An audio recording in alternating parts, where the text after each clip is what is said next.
ప్రియమైనటువంటి ఏలూరు గ్రామ ప్రజలారా, ఈ రాత్రి కాల సమయంలో ప్రభువైన యేసుక్రీస్తు వారు గురించినటువంటి రక్షణ సువార్తను ఈ మధ్యలోని తీసుకొని వచ్చి ఉంటున్నాం.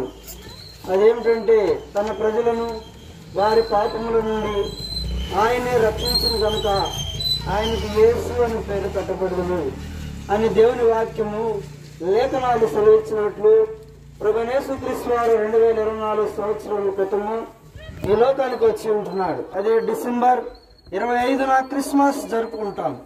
కానీ నిజమైన క్రిస్మస్ నీ జీవితంలో హృదయంలో యేసుక్రీస్తు ప్రభువారు నీ హృదయంలో పుట్టాడా, నీ హృదయంలో యేసు ప్రభువారికి చోటుందా అనేది నువ్వు తెలుసుకోవాల్సిన వాడుగా ఉంటా ఉన్నావు.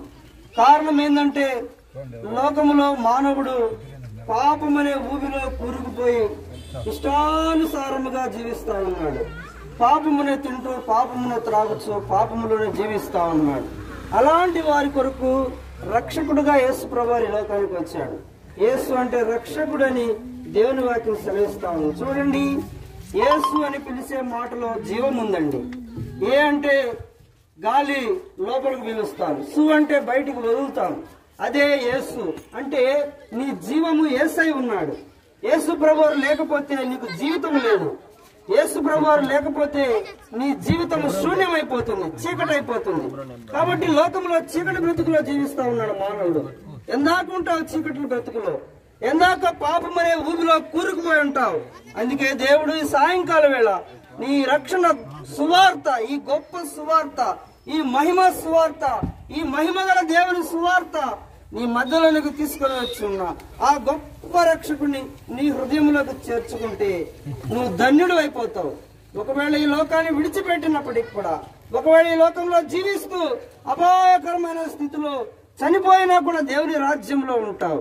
యేసు యేసు నన్ను క్షమించు, నీ బిడ్డగా అంగీకరించు, నువ్వు నా హృదయంలో జన్మించు, నువ్వు నా హృదయంలోకి రా అంటే దేవుడు నీ హృదయంలోకి వస్తాడు.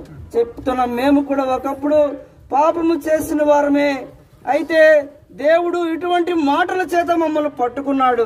మేము ఈ రోజు ఇంత ధైర్యముగా చెప్పగలుగుతున్నామంటే ఆ గొప్ప రక్షకుడైన యేసు ప్రభువారు మా హృదయంలో ఉన్నాడు. మాకు చెప్పాడు, మీరు వెళ్ళండి, సర్వలోకానికి వెళ్ళి సర్వ సృష్టికి సువార్త అందించండి అని చెప్పాడు. నమ్మి బాప్తిసం పొందిన వాడు రక్షించబడతాడు అన్నాడు. నమ్మని వానికి శిక్ష ఉంటుందేమో. రక్షింపబడితే పరలోకము, నమ్మకపోతే శిక్ష, ఆ నరకము. యుగ యుగములు అగ్ని ఆరదు, పురుగు చావని భయంకరమైన దుస్థితిలోనికి వెళ్లిపోయేటువంటి దుస్థితిలోనికి నేను ఆ సాతానుడు తీసుకొని వెళ్తాడు. అలా తీసుకొని వెళ్లకుండా ఉండాలని ఈ సాయంకాలం గొప్ప సువర్తమానం మధ్యలో తీసుకొచ్చి ఉంటున్నాం. దేవుని వాక్యం సెలవిస్తా ఉంది, దావీదు పట్టణమందు మీ కొరకు రక్షకుడు పుట్టి ఉన్నాడు. ఆ రక్షకుడు ఎవరో తెలుసా? యేసు ప్రభువారు మాత్రమే. ఆ యేసు ప్రభుని హృదయంలో చేర్చుకొని సొంత రక్షకునిగా అంగీకరించి హృదయంలోకి ఆయన చేర్చుకొని ఆయన మహిమ కొరకు ఆయన జీవించాలని ఈ రాత్రి వేళ మీకు మనవి చేస్తా ఉన్నాం.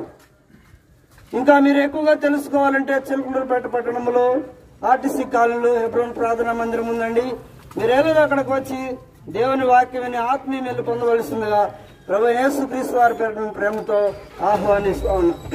ప్రేమల తండ్రి, పరిశుద్ధమైన దేవా, వీధిలో చెప్పిన మాటలు జీవించండి. అనేక హృదయాల రక్షణ కారణం గొప్ప రక్షకుడు యేసు ప్రభువు నువ్వు అది గ్రహించిన ప్రభా తండ్రి సొంత రక్షగా చేర్చుకోను, నేను విశ్వాసించేవారుగా చేయమని సహాయం చేయండి.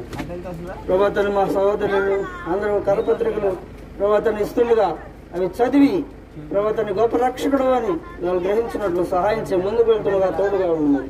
యేసు ప్రభు నామములో స్తుతించి ప్రార్థించి అడిగి వేడుకొంచున్నాను తండ్రి. ఆమేన్.